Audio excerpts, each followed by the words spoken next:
Bonjour tout le monde. Mon nom est Robert Chartrand, je suis avec la Fédération québécoise des chasseurs-pêcheurs. Ça me fait plaisir de vous faire cette présentation dans un format abrégé. J'avais l'intention de faire une présentation de la journée Passion Petit Gibier, mais malheureusement, c'est ça, avec la COVID, l'événement a été annulé. Donc, on m'a demandé de faire une version un peu plus, si on veut, abrégée, mais qui contient une bonne partie des informations que je voulais vous partager lors de la journée Passion Petit Gibier. Donc aujourd'hui, une courte introduction de moi-même. On parle de la FDCP, on parle du comité de chiens de chasse, on parle un peu du bilan de la dernière année naturellement et le futur plan de gestion du petit gibier. Donc, je suis membre du club de Bécassé et du club des pêcheurs bretons depuis quelques années. Je suis également membre de l'association Chasse et pêche de Lanaudière. Depuis 4 ans, je suis le président de la régionale de Lanaudière. Depuis maintenant 3 ans, le président du comité de chiens de chasse. J'ai pris 2 dossiers supplémentaires au niveau provincial, donc le plan de gestion du petit gibier puis le partage de territoire. Pourquoi? Tout simplement parce que je trouvais que les trois allaient de se pair, les trois se marient très bien. Je trouve que c'est quand on fait une action pour les chiens de chasse, on touche naturellement l'aspect du petit gibier puis le partage de territoire. Donc je trouvais que les trois se mariaient bien. Donc par conséquent, j'ai accepté ces 2 mandats additionnels. Pourquoi m'impliquer autant? Bien, naturellement, je suis tombé dans la potion magique là, de la chasse avec les chiens depuis 14 ans. J'ai 3 épaules bretons. J'ai constaté qu'il y avait un plaisir fou à chasser avec un chien. Par contre, j'ai vu qu'il y avait des petits défis et des enjeux et ça explique pourquoi mon implication. Maintenant, la FDCP. Ben, la FDCP, elle existe depuis 1949. On a au-dessus de 270 clubs et associations et des membres individuels. Et la FDCP, dans le fond, représente 125 000 chasseurs et pêcheurs au Québec. Je voulais vous parler un peu de la mission parce que c'est quelque chose qui évolue avec le temps. Donc, la mission, a été revue en 2018 lors du plan stratégique qui a été fait avec l'arrivée de Marc Renaud, qui est le président provincial de la FDCP. Donc, la mission, c'est naturellement de représenter et défendre les intérêts des chasseurs et des pêcheurs au Québec, contribuer à l'éducation et les pratiques sécuritaires et participer activement à la conservation et la mise en valeur de la faune afin de s'assurer de la pérennité de la chasse et de la pêche. On a une quinzaine de personnes qui travaillent au bureau, au siège social à Québec. Et la province est subdivisée en 14 régionales qui, chaque président est membre du conseil d'administration provincial. Donc, j'ai le plaisir de pouvoir y participer et, naturellement, de faire la promotion de la chasse avec les chiens. Par le petit gibier, naturellement, je pense que les gens savent exactement quels sont mes mandats et ils trouvent ça un peu, comment dire, un peu drôle. Là. À chaque fois qu'on me voit, là, c'est sûr que c'est toujours les sujets que je vais aborder.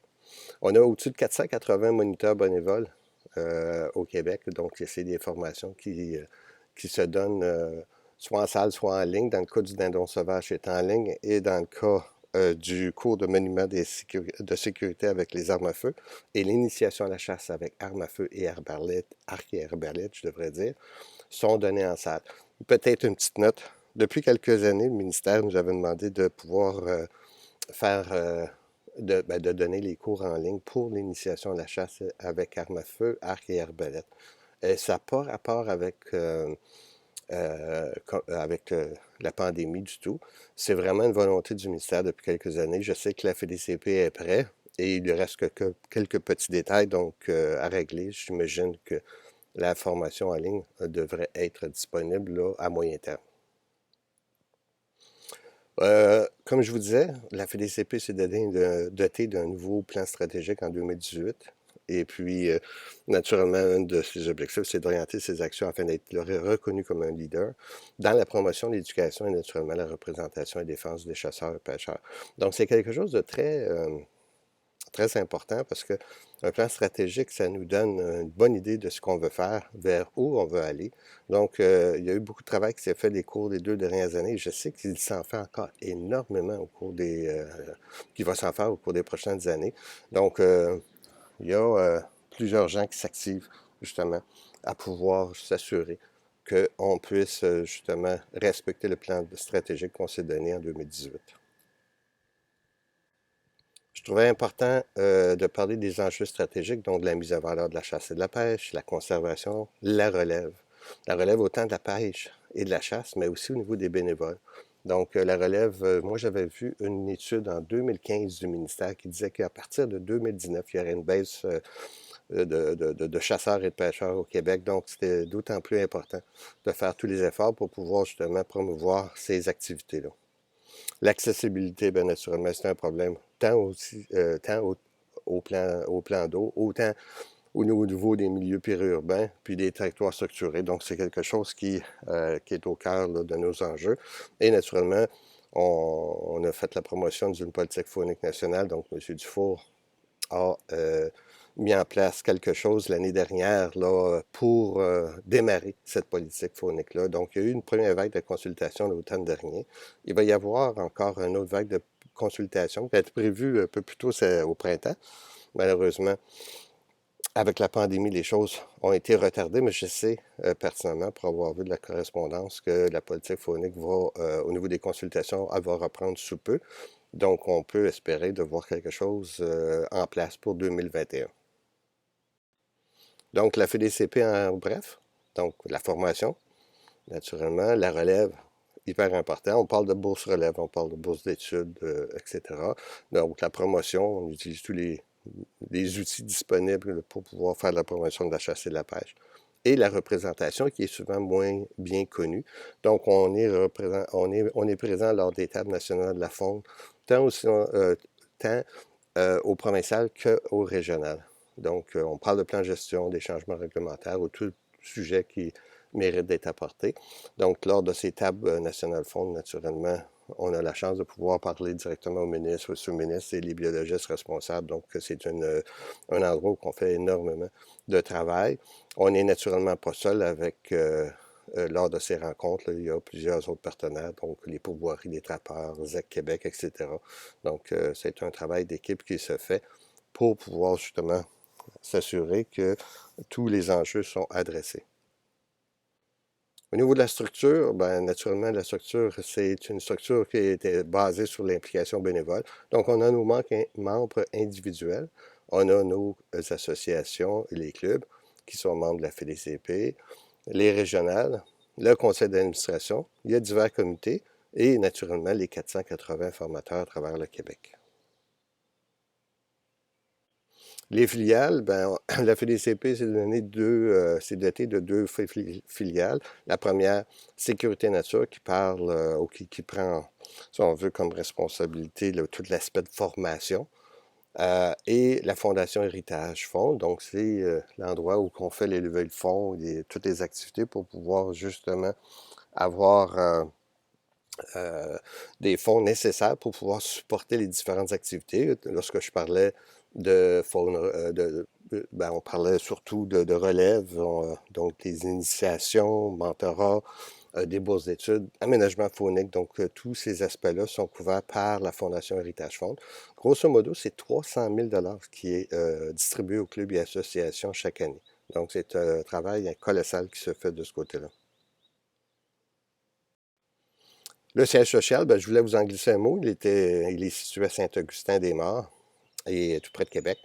Donc, on a la chance d'avoir deux expositions, une intérieure, une extérieure. Donc, celle intérieure était incroyable. Donc, on a énormément de faune québécoise qui ont été naturalisées. Et c'est vraiment un endroit là, où vous allez voir vraiment quelque chose de très bien. Au niveau de l'exposition extérieure, ben, c'est un sentier qui est quand même très bien aménagé pour justement faire mieux connaître notre faune faunique qu'on a au Québec. Donc, je vous invite naturellement, si vous avez la chance d'arrêter, le bureau est ouvert 7 jours semaine pendant l'été et puis ça vaut vraiment le détour. On va parler un petit peu du site web de la FDCP, donc fdcp.com. Vous allez retrouver une foule d'informations. Donc, au niveau de la FDCP, vous allez avoir des recettes, des trucs, des récits sur les activités que les clubs et associations font pendant l'année. Et on essaie de mettre en valeur naturellement tout ce qui touche la relève. Et mais il y a aussi des outils. Il y en a une foule d'outils, mais j'en ai pris 4 juste pour pouvoir justement vous inciter à aller visiter le site. Donc le premier est le microsite Chien de chasse. Donc celui-là, il est naturellement pour la promotion de la chasse avec chien. Il a des vidéos, plusieurs articles, beaucoup d'informations sur chaque type de chien de chasse. Donc, c'est vraiment quelque chose de très, très, très bien. Moment du tir, donc c'est un quiz, ni plus ni moins, qui, lorsqu'on a juste à sélectionner le gibier qu'on chasse, et puis ils nous font des mises en situation, et puis ils mettent l'aspect sur la réglementation et la sécurité du tir. Donc, c'est vraiment, encore une fois, quelque chose à visiter et à faire. Partageons la forêt, donc c'est un site qui est justement pour la promotion du partage du territoire. Il est mis à jour régulièrement. Donc, il y a beaucoup de travail qui se fait de ce côté-là. On sait bien que naturellement, la mentalité et la culture québécoise, ça ne changera pas du jour au lendemain, mais plus on en parle et plus on met d'efforts, plus les gens vont être conscients que le partage de territoire, c'est quelque chose d'hyper important.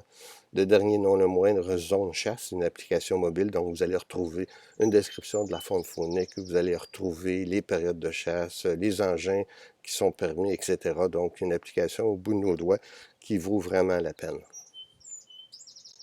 Je m'en voudrais de ne pas parler de la carte de membre individuelle de la FDCP. Il y a trois bonnes raisons pour devenir membre de la FDCP. La première, c'est la force du nombre. Plus on est de membres, plus on va avoir une meilleure écoute de la part du ministère. Donc, c'est pour ça que je pense qu'il est vraiment, vraiment important d'être membre individuel. Il y a deux autres raisons. La deuxième, ce serait, bon, vous avez la chance d'avoir la revue Sentier, Chasse et Pêche, un abonnement un an lorsque vous êtes membre. Et la dernière et non la moindre, vous avez la chance d'avoir une assurance responsabilité civile, décès et accident. Donc, qui n'est pas négligeable non plus. Donc, tout ça, naturellement, lorsqu'on va en activité de chasse, souvent les gens vont nous demander, les propriétaires fonciers, si on a une assurance civile ou on peut tout simplement le mentionner. Et souvent, ça peut faire la différence entre avoir l'accès ou non à ce territoire-là. Donc, ça complète le volet FDCP. On va passer au comité de chien de chasse. Donc, comité de chien de chasse. Pourquoi des comités? Donc, il y a plusieurs comités qui sont ponctuels. Hein, il y a des sujets qui méritent une attention particulière. Donc, il y a ces comités-là qui se forment avec une durée limitée dans le temps. Mais il y en a deux qui sont permanents, le comité oiseaux migrateurs et le comité chien de chasse. Donc, eux ont la chance de pouvoir justement rencontrer les acteurs du milieu pour pouvoir justement s'assurer de faire, un, d'adresser les bons enjeux et deux, de faire la promotion, autant au niveau de la chasse des oiseaux migrateurs, autant avec la chasse avec chien. Les comités ont le pouvoir de recommandation et toutes les résolutions qui sont votées lors de ces deux comités-là sont sujettes à l'approbation du conseil d'administration. Donc, dans ce cas-ci, c'est moi qui ai la chance de pouvoir justement les présenter à mes collègues. L'objectif, naturellement, du comité est de discuter des enjeux, faire la promotion, mais aussi d'échanger une foule d'informations qui est vraiment souvent très pertinente. On a une rencontre à tous les premiers samedis du mois de mars. On a plus ou moins 30 personnes qui y assistent, qui viennent d'un peu partout du Québec, Gaspésie, Abitibi, etc. Donc, c'est vraiment une belle représentation. Et à la suggestion de Steve Audet, j'essaie de faire depuis l'année dernière 2 mises à jour qui sont envoyées aux participants, justement pour voir l'évolution du comité pendant l'année, au lieu d'attendre l'année suivante là, pour avoir toute la liste des actions qui ont été prises dans le cadre du comité chien de chasse. Le bilan de la dernière année, j'en glisse un mot rapidement parce que j'ai fait un article dans la dernière revue Le Bécassier. Donc, mais quelques mots sur les actions qui ont été prises. Donc, il y a eu des rencontres qui ont été faites avec des trappeurs sur l'harmonisation et l'usage. Ça a été fait dans un premier temps avec les trappeurs. Puis, en deuxième temps, on a demandé au ministère d'y assister. L'idée, c'est d'essayer d'avoir 3 territoires structurés. Donc, c'est un projet pilote pour pouvoir avoir la chance de communiquer facilement avec les trappeurs Donc, vous savez qu'après le 25 octobre, c'est toujours un enjeu d'aller chasser lorsque la trappe est ouverte. Donc, avoir la chance de parler aux trappeurs sur un territoire donné et de pouvoir justement savoir où aller, où ne pas aller est toujours, selon moi, là, quelque chose d'essentiel. Donc, c'est là-dessus qu'on travaille. On a aussi une rencontre avec ZEC Québec, deux rencontres même, pour faire une campagne de sensibilisation sur le partage de territoire. Le travail a été commencé. Ça a été accepté par ZAC Québec. Ça a été vraiment une bonne nouvelle. Et naturellement, ben, on pensait pouvoir faire ça cet automne, mais naturellement, avec la pandémie, les choses vont peut-être aller un peu plus tard, mais c'est tout définitivement un dossier qu'on continue. On a eu des rencontres avec le ministère au niveau des chiens de sang, donc ou l'association des conducteurs de chiens de sang, afin de permettre la mise à mort de gibier blessé lorsqu'il est retrouvé. Et il y a eu un projet expérimental dans le Bas-Saint-Laurent l'automne dernier, je crois. C'était 17 conducteurs qui avaient cette autorisation-là de faire la mise à mort.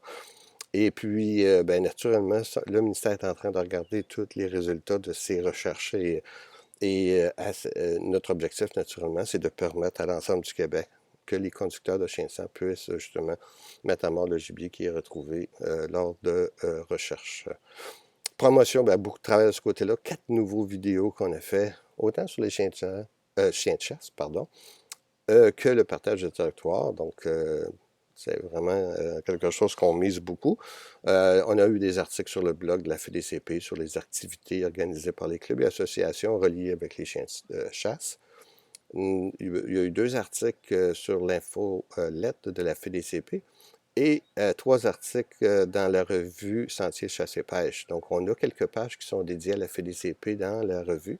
Et puis, ben, on en a profité justement pour pouvoir faire quelques articles. Le dernier étant celui du mois de mai, et j'ose espérer d'en faire un autre pour le mois de septembre. Donc, une belle visibilité de ce côté-là. Alors, on a travaillé sur le projet de règlement sur les chiens dangereux. Donc, ce règlement-là a été mis en place là, à partir du 1er mars cette année. Donc, l'année dernière, il y a eu des versions préliminaires. On a fait des représentations parce que, naturellement, ils ne tenaient pas compte des chiens de chasse. Et ils ont fait les modifications nécessaires. On était bien heureux de pouvoir, justement, voir qu'ils avaient tenu compte de nos enjeux. La codectomie, ben, ça, c'est toujours en cours. On a eu la dernière nouvelle au mois de novembre dernier. Il disait qu'il regardait la légitimité de cette interdiction-là. On a fait une relance au mois de mars, mais on n'a pas une nouvelle. J'imagine que la pandémie n'aide pas, mais c'est quelque chose qu'on va refaire, une autre relance auprès de l'Ordre des médecins vétérinaires du Québec. Donc, on espère à compléter ce dossier-là cette année.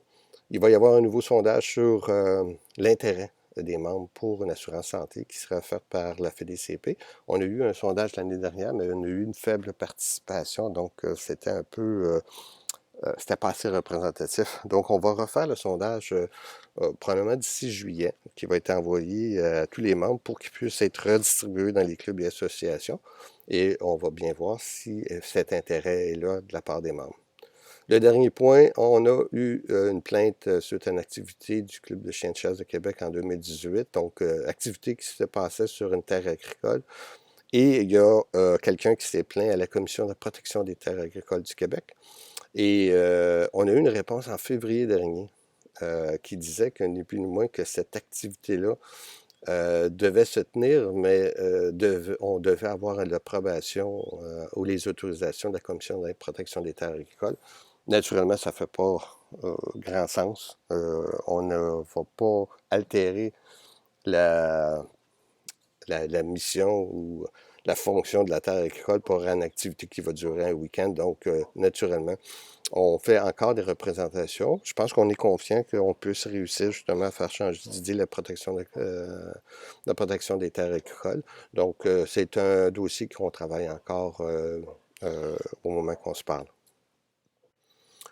Au niveau du comité, un dernier point. Donc, on a parlé tantôt qu'il y avait une quinzaine de personnes qui étaient au siège social à temps plein, mais il y en a réellement 2 qui sont très impliqués au niveau des comités. Donc, il y a le biologiste Michel Barry et Alain Cossette, le directeur général.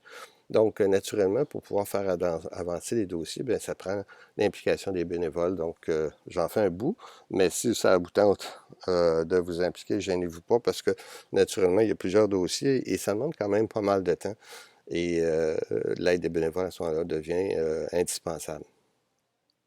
Fait que ça complète un peu le volet comité chien de chasse. On va passer au plan de gestion du petit gibier. Je ne veux pas me substituer à Mme Cadieux, qui est la responsable du plan de gestion pour le ministère, mais je voulais quand même glisser un peu un mot. Quel sera le rôle de la FDCP à, à la mise en place de ce nouveau plan de gestion? Donc, comment ça marche? C'est important de comprendre qu'il y a 4 phases, 10 étapes. Donc, ça dure à peu près 2 ans, le plan de gestion. À partir du moment, dans la première étape, où le ministère fait le bilan un peu de la situation, arrive avec des propositions. Et la deuxième étape, à ce moment-là, dans le cadre, dans la phase orientation et objectifs, ben là, on a la chance de rencontrer à travers les tables fonds nationales les orientations du ministère. Et à ce moment-là, on peut commencer les discussions.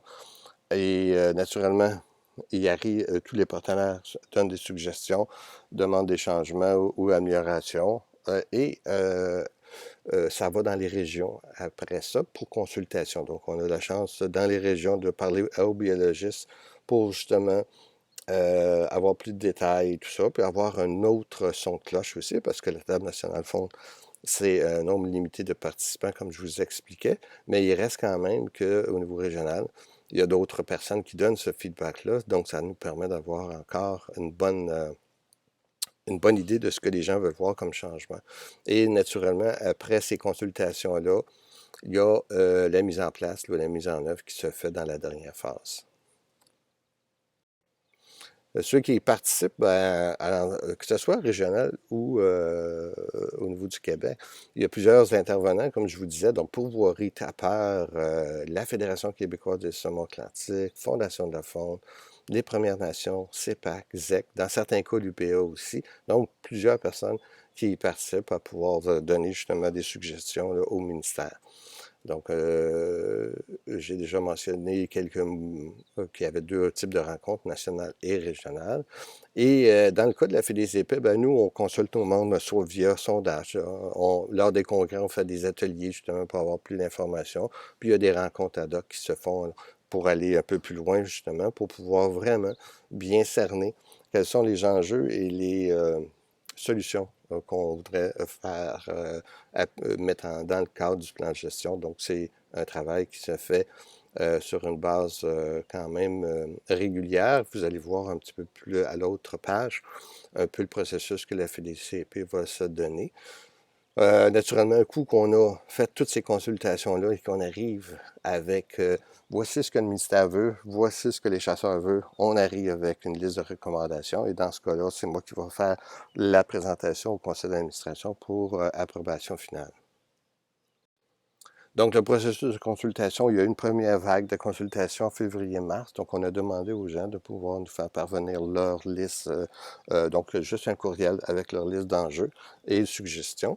On a établi déjà les grands thèmes. On était supposé d'en parler au congrès du mois d'avril de la FDCP, naturellement, qui n'a pas eu lieu suite à la pandémie.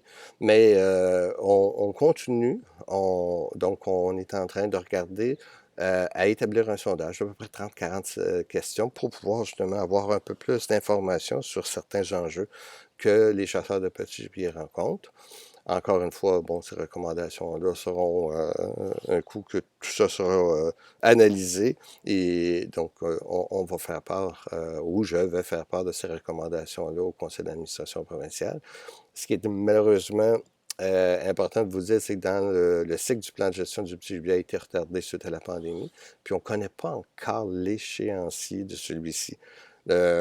Donc, c'est une mauvaise nouvelle et ça peut être une bonne nouvelle. Je pense que le plan de gestion du petit gibier, l'ancien plan de gestion, celui de 2011-2018, était plus un plan de mise en valeur, tandis que la direction, ce que je comprends bien de Mme Cadieux, c'est que ça va être vraiment un plan de gestion au niveau de la ressource. Donc, je pense que c'est important de faire l'exercice comme il faut. Et je suis certain que ça va démarrer au cours des prochains mois.